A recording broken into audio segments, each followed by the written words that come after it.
DLB ने निरस्त किए कमला दगदी के एक्सटेंशन संबंधी आदेश। पार्षदा मेमुना बानो को सौंपी 60 दिन के लिए बागडोर।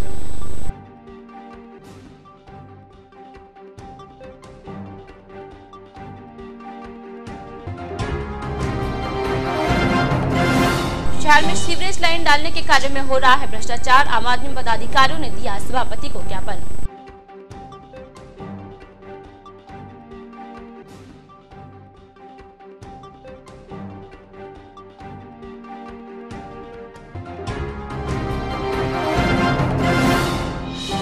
बीएल टावर से साड़ी शॉप से चुराए 50,000 रुपए के कपड़े। सीसीटीवी फुटेज के आधार पर पीड़िता ने दी पुलिस को शिकायत।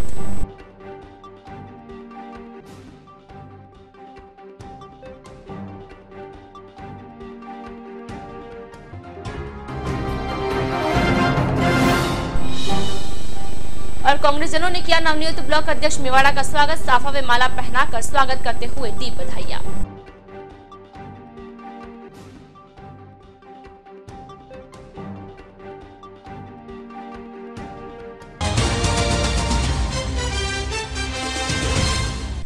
नमस्कार, जेएसके बुलेटिन में आपका स्वागत है। मैं हूं वर्षा पवार और चलिए बढ़ते हैं खबरों की ओर। नगर परिषद में वर्तमान कार्यकाल की चौथी सभापति के रूप में वार्ड संख्या 13 की पार्षदा मेमुना बानो ने बुधवार को नगर परिषद सभापति का पदभार ग्रहण कर लिया। नगर परिषद के सभापति कक्ष में आयोजित एक सादे समारोह के दौरान नगर परिषद के राजस्व अधिकारी किशोर सुवासिया ने मेमुना बानो को पद व गोपनीयता की शपथ दिलाते हुए पदभार ग्रहण करवाया। इस दौरान उपस्थित लोगों ने भारत माता के जयकारे लगाकर खुशी का इजहार किया। पार्षद मेमुना बानो के सभापति पद का पदभार ग्रहण करते ही वहां उपस्थित लोगों ने उन्हें बधाइयां देते हुए उज्जवल भविष्य की कामनाएं की। पदभार ग्रहण करने के पश्चात उपस्थित सभी को संबोधित करते हुए बानो ने शहर विकास तथा आमजन के कार्यों को प्राथमिकता देने की बात कही। उन्होंने कहा कि उनके सीमित अवधि के कार्यकाल में शहर के सभी वार्डों में समान रूप से विकास कार्य करवाए जाएंगे तथा शहर विकास के अधूरे कार्यों को शीघ्र ही पूरा करवाया जाएगा। शहर को साफ तथा स्वच्छ रखना उनकी पहली प्राथमिकता होगी। इस मौके पर पार्षदों तथा कर्मचारियों तथा मुस्लिम समाज के लोगों ने उनका स्वागत करते हुए सीएम अशोक गहलोत तथा पीसीसी चीफ सचिन पायलट का आभार जताया। इस दौरान उपसभापति सुनील मुद्रा, मंगल सिंह मोनू, रविंद्र जॉय, विनोद खाटवा, देवेंद्र सेन, राधेश्याम प्रजापति, मुकेश तोशिक, जाहिद हुसैन, गुलशेर खान, बंटलाल शर्मा, मनोज शर्मा, मोहिंद्र फुलवारी, रतन सिंह पवार, अशोक जादव, राजेंद्र सेन, पप्पू पहलवान, कमरुद्दीन बाबा, मोहम्मद हनीफ छिपा, फारूक लोधी, मोहम्मद रफीक, मोहम्मद सलीम तथा अनिश चाचा आदि उपस्थित थे। शपथ ग्रहण समारोह में एक भी कांग्रेसी पार्षद तथा पदाधिकारी शामिल नहीं हुआ। उधर पार्षद मेमुना बानो के शपथ ग्रहण समारोह में किसी भी कांग्रेसी पार्षद के शामिल नहीं होना राजनीतिक क्षेत्र में चर्चा बनी रही। मालूम हो कि राज्य सरकार ने निवर्तमान कार्यवाहक सभापति श्रीमती कमला दगदी के कार्यकाल में वृद्धि करते हुए 15 दिन के लिए उनकी मनोनयन अवधि को बढ़ाया था, लेकिन मंगलवार को घटे एक राजनीतिक घटनाक्रम के तहत डीएलबी निदेश पवन अरोड़ा ने श्रीमती दगदी का एक्सटेंशन निरस्त करते हुए वार्ड संख्या 13 की कांग्रेसी पार्षदा मेमुना बानो को आगामी 60 दिनों के लिए सभापति मनोनीत करने के आदेश जारी कर दिए। मालूम हो कि 1 मार्च को ही सभापति कमला दगदी की मनोनयन अवधि में स्वायत्त शासन विभाग ने 15 दिन की बढ़ोतरी की थी। इसके पीछे सरकार की मंशा यह चुनाव कराने की थी, मगर मंगलवार को सभापति का चेहरा बदलकर उसने इस संभावना को समाप्त कर दिया। इसकी वजह से ही मेमुना बानो को आगामी 60 दिन के लिए सभापति बनाया गया है। मालूम हो कि एसीबी अजमेर की ओर से नगर परिषद सभापति बबीता चौहान को 8 अगस्त 2018 को रिश्वत प्रकरण में गिरफ्तार किया था। इसी आरोप में स्वायत्त शासन विभाग ने उन्हें सभापति और पार्षद पद से निलंबित कर दिया था। इसके बाद 29 अगस्त से परिषद में मनोनीत सभापति ही कार्यभार संभाल रही है। इस अवधि के दौरान पूर्व में शशिबाला सोलंकी, उनके बाद कमला दगदी और अब मेमुना बानो को यह जिम्मेदारी सौंपी गई। उधर राजनीतिक गलियारों में एक ही दिन में पहले ब्लॉक अध्यक्ष तथा देर रात सभापति का चेहरा बदले जाने को लेकर चर्चाएं आम हो रही है। ब्लॉक अध्यक्ष शर्मा पर तो विधानसभा चुनावों में पार्टी प्रत्याशी की हार का ठीकरा फोड़ते हुए पदमुक्त किया गया, लेकिन श्रीमती कमला दगदी का मनोनयन निरस्त कर किसी अन्य को मनोनीत करने की मंशा किसी को रास नहीं आ रही है। राजनीति से जुड़े पंडित सरकार तथा डीएलबी की इस गणित को नहीं पचा पा रहा है। राजनीतिक पंडितों का कहना है कि 60 दिन की अवधि में श्रीमती दगदी से ऐसी कौन सी गलती हो गई कि उनका 15 दिन की अवधि का मनोनयन निरस्त करना पड़ा। वार्ड नंबर 13 मेमुना बानो, मैं चेयरमैन बनी हूँ नगर परिषद की। और जो भी ऑपरेशन में काम है वो भी सब मैं करूँगी। शहर का विकास का काम करूँगी। शहर का विकास का काम करूँगी। शहर में विगत 2 सप्ताह से आत्महत्या के प्रकरणों की निरंतरता बनी हुई है। शहर में प्रतिदिन कोई न कोई एक प्रकरण आत्महत्या से जुड़ा हुआ घटित हो रहा है। विगत 2 सप्ताह में उपखंड क्षेत्र में आधा दर्जन से अधिक मामले आत्महत्या के घटित हो चुके हैं। बुधवार को भी शहर के चांचता रोड स्थित नाथू जी का बाड़िया में एक युवक ने अज्ञात कारणों के चलते फांसी के फंदे पर झूलकर मौत को गले लगा लिया। जानकारी के अनुसार चांचता रोड स्थित नाथू जी का बाड़िया निवासी 35 वर्षीय राकेश पुत्र कालूराम प्रजापति मानसिक रूप से विक्षिप्त था। उसका जयपुर का इलाज भी चल रहा था। बताया जा रहा है कि राकेश मंगलवार को अपने परिजनों के साथ ही कमरे में सोया था। जानकारी मिली है कि देर रात को राकेश कमरे से उठा तथा ऊपरी मंजिल पर बने कमरे में छत के पंखे पर फांसी का फंदा लगाकर अपनी जीवन लीला समाप्त कर ली। देर रात जब उसकी पत्नी उठी और राकेश को कमरे में नहीं पाया तो उसने परिजनों को उठाकर ये जानकारी दी। जानकारी के बाद परिजनों ने उसकी तलाश शुरू की और ऊपरी मंजिल के कमरे में जाकर देखा तो कमरा भीतर से बंद था। परिजनों ने क्षेत्रवासियों की मदद से कमरे का दरवाजा तोड़कर भीतर घुसे तथा फंदे पलट के राकेश को नीचे उतारा, लेकिन तब तक उसके प्राण पखेरु उड़ चुके थे। घटना के बाद परिजनों की सूचना पर सिटी थाना पुलिस ने मौके पर पहुंचकर शव को कब्जे में लेकर रात के समय एकेएच मोर्ची पहुंचा तथा बुधवार सुबह परिजनों की मौजूदगी में पोस्टमार्टम करवाने के बाद लाश परिजनों के सुपुर्द की। आम आदमी पार्टी के पदाधिकारियों ने बुधवार को शहर में सीवरेज कार्यों में हो रहे भ्रष्टाचार एवं अनियमितताओं को लेकर आयुक्त के नाम नवनियुक्त सभापति मेमुना बानो को एक ज्ञापन दिया। सभापति बानो को दिए गए ज्ञापन में आप सदस्यों ने बताया कि सीवरेज के तहत संपूर्ण ब्यावर शहर में भयंकर अनियमितता, लापरवाही के साथ साथ भ्रष्टाचार किया जा रहा है। इस संबंध में पूर्व में भी पार्टी की ओर से कई लिखित शिकायतें व प्रतिवेदन दिए गए, लेकिन स्थिति सुधरने के बजाय प्रतिदिन बद से बदतर हो रही है। ज्ञापन में बताया गया कि सीवरेज बाबत सड़क में खुदाई की गहराई का कोई मापदंड नहीं है। साथ ही पेचवर्क के बाद सीसी सड़क को बिना खोदे ही उस पर पुनः सीसी सड़क बनाई जा रही है, जिससे सड़क का लेवल मकानों से ऊपर जा रहा है, जिससे क्षेत्रवासियों को बरसात के दिनों में परेशानियों का सामना करना पड़ेगा। लाइन डालने के दौरान जगह जगह लगाए जा रहे चैम्बर भी बेतरतीब तरीके से बनाए जा रहे हैं, जो दुर्घटनाओं का कारण बनते नजर आ रहे हैं। पार्टी के पदाधिकारियों ने सभापति से शीघ्र ही इस मामले की जांच करवाकर शहरवासियों को समस्याओं से निजात दिलाने की मांग की है। साथ ही शीघ्र समस्या समाधान के अभाव में आगामी दिनों में जन आंदोलन शुरू करने की चेतावनी भी दी है। ज्ञापन देने वालों में राधावल्लभ माहेश्वरी, नीलेश बुरड, फारूक लोधी, कन्हैयालाल खत्री, महेश शर्मा सहित अन्य शामिल थे।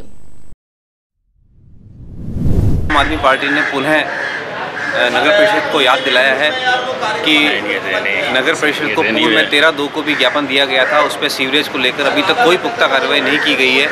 आज हम पुनः नगर परिषद वापस आए हैं। इस सीवरेज में आज भी पहले की जैसे लापरवाही, अनियमितता और भ्रष्टाचार जारी है। पूरा ब्यावर बर्बाद हो रहा है।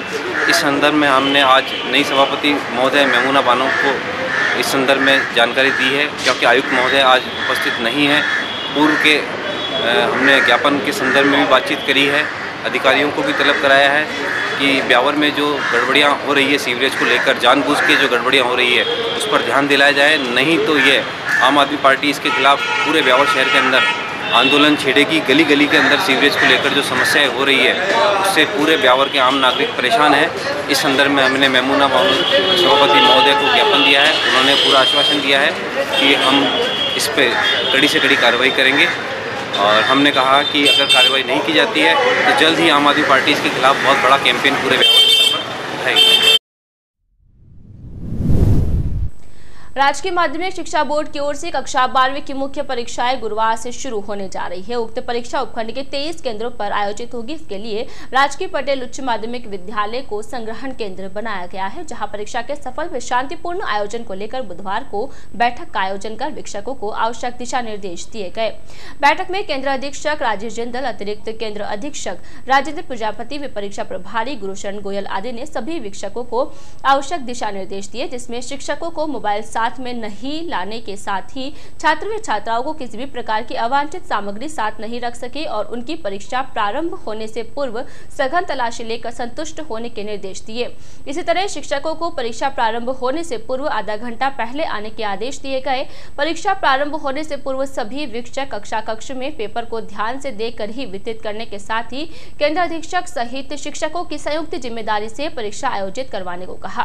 बैठक में परमेश्वर सिंह, मुकेश प्रजापति, रमेश महरानिया, श्री कृष्ण वैष्णव, प्रीति परिहार, कल्पना कुमावत, नरेंद्र गहलोत, हर्षित पारेख, वीक्षक सुभाष ग्वाला, श्यामा खंडेलवाल तथा ब्रज कुमावत आदि उपस्थित थे। शहर के बीएल टावर स्थित एक साड़ी शॉप में 50,000 रुपए कीमत की साड़ी तथा बेस चुरा ले जाने का मामला सामने आया है। चोरी की वारदात शॉप में लगे सीसीटीवी कैमरे में कैद हुई है। फुटेज में खरीदारी के बहाने आई 3 महिलाओं तथा एक युवक ने वारदात को अंजाम देना सामने आया है। इस संदर्भ में पीड़ित दुकान मालिक ने सिटी थाना पुलिस को एक शिकायत देकर आरोपियों को गिरफ्तार करने तथा उनके खिलाफ सख्त कार्यवाही की मांग की है। चोरी की वारदात का खुलासा अन्य ग्राहक की ओर से सेम पैटर्न की साड़ियां दिखाने को कहने पर हुआ। सिटी थाना पुलिस को शिकायत में पीड़िता मंजू गहलोत ने बताया कि बीएल टावर में उसकी माई कलेक्शन नाम से साड़ी की दुकान है।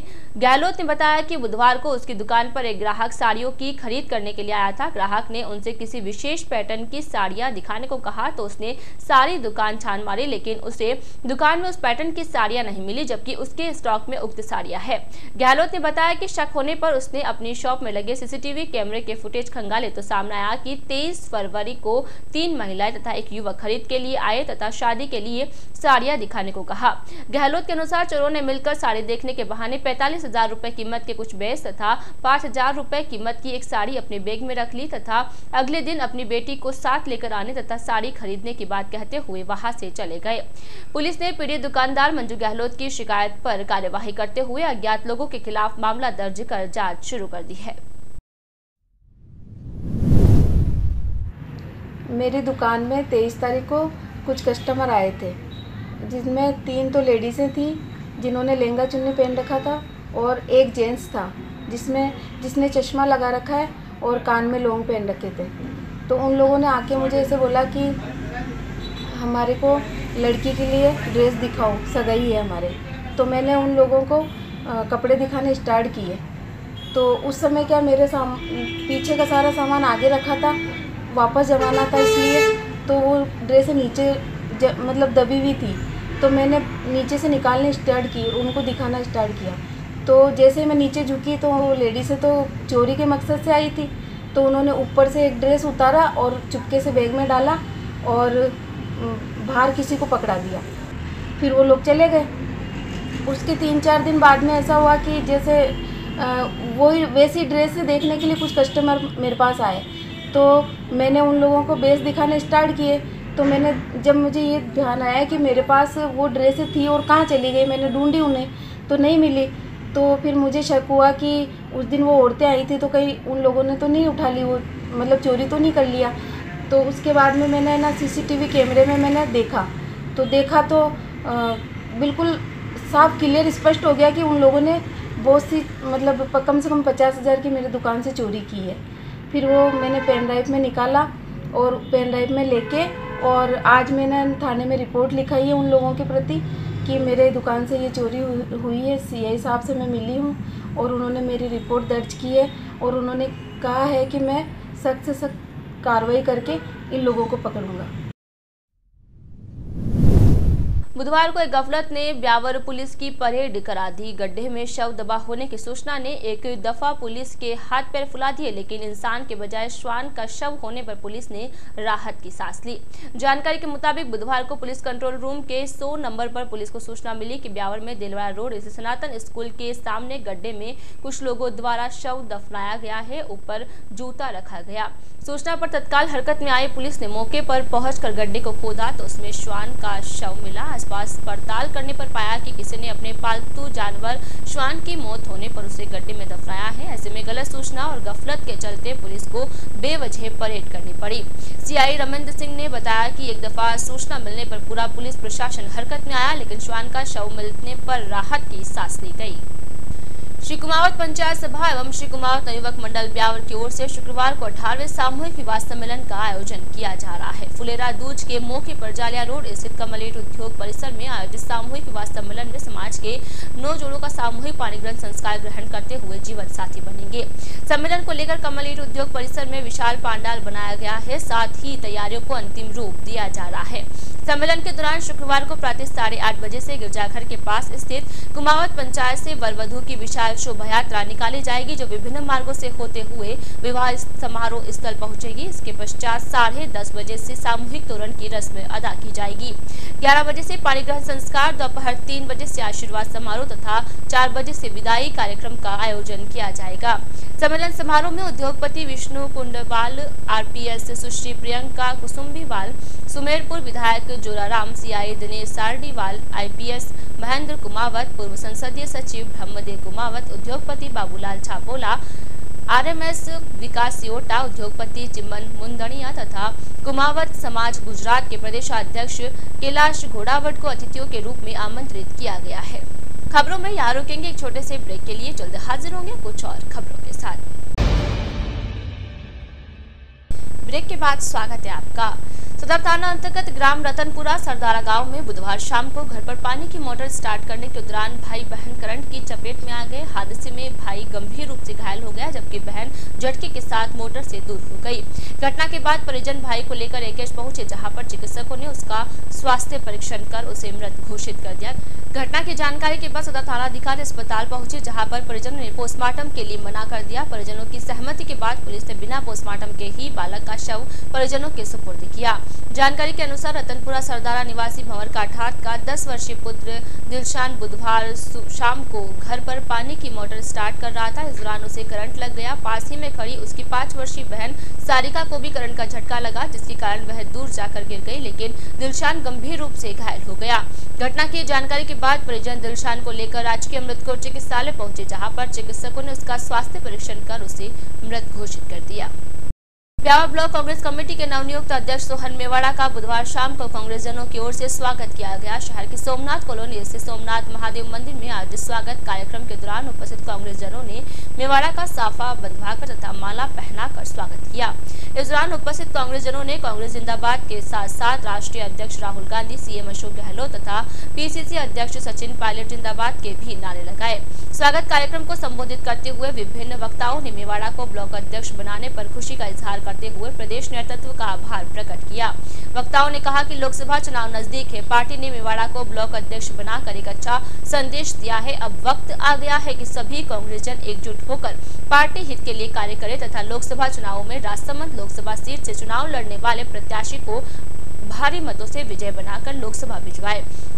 स्वागत कार्यक्रम के दौरान मेघराज बोहरा, वीरेंद्र सिंह पंवार, मोहन खत्री, CP शर्मा, कल्पना भटनागर, सोमदेव साहू, JP टेलर, दिलीप सिंह गौरा, रामस्वरूप सेवलिया, विजय पारिक, मुकेश लखन, भूपेंद्र पाल पंवार, धन्ना सिंह भाटी, BR सेन, मुकेश प्रजापत, दिनेश पायलट, रामलाल लखन, रामदीन पंडित, देवेंद्र सहित अन्य कार्यकर्ता उपस्थित थे।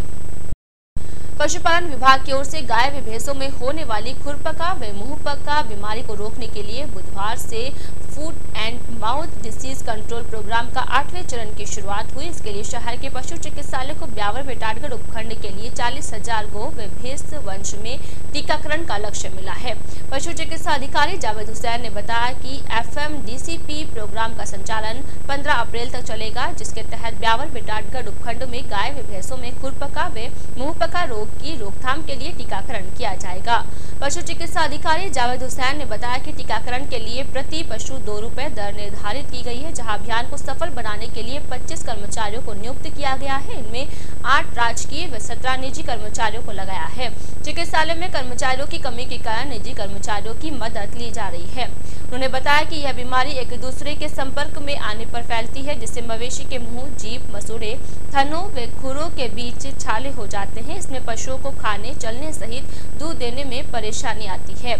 इस बीमारी से पशुपालकों को भी काफी नुकसान झेलना पड़ता है। इसी को देखते हुए सरकार की ओर से अभियान चलाकर बीमारी से बचाव के कार्य किए जा रहे हैं। शहर के चाकचदा रोड माताजी टावर स्थित star and shine A complete family where showroom की दूसरी शाखा का शुभारंभ बुधवार को लोहरान चौपड़ स्थित कटारिया कॉम्प्लेक्स की प्रथम मंजिल पर किया गया। इस दौरान प्रोपराइटर घनश्याम राजवानी ने अपने परिजनों तथा इष्ट मित्रों के साथ शामगढ़ माताजी के चित्र के समक्ष दीप प्रज्वलित करते हुए आरती उतारी। इस दौरान उपस्थित राजवानी के मित्रों तथा शुभचिंतकों ने उन्हें बधाई दी। राजवानी के अनुसार नवीन शोरूम पर कंप्लीट फैमिली वेयर की कई प्रकार की वैरायटी उपलब्ध होगी। उन्होंने बताया कि यहाँ पर रेडीमेड कपड़ों की भरपूर रेंज एक ही छत के नीचे उपलब्ध है। यहाँ पर सीमित समय के ऑफर भी दिए जा रहे हैं। ऑफर के तहत किसी भी तरह की 999 रुपए की खरीद पर आकर्षक उपहार 5 दिए जा रहे हैं।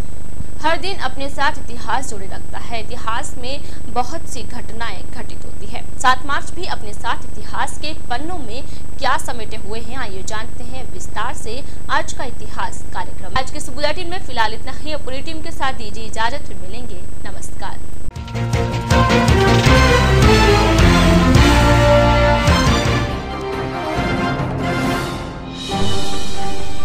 डीएलबी ने निरस्त किए कमला दगड़ी के एक्सटेंशन संबंधी आदेश। पार्षदा मेमुना बानो को सौंपी 60 दिन के लिए बागडोर।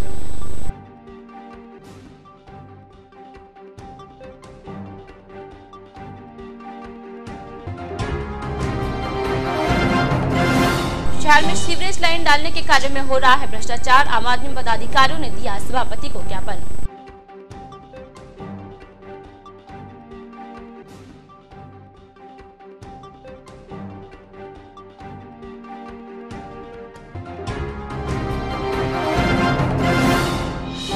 बीएल टावर से साड़ी शॉप से चुराए 50,000 रुपए के कपड़े। सीसीटीवी फुटेज के आधार पर पीड़िता ने दी पुलिस को शिकायत।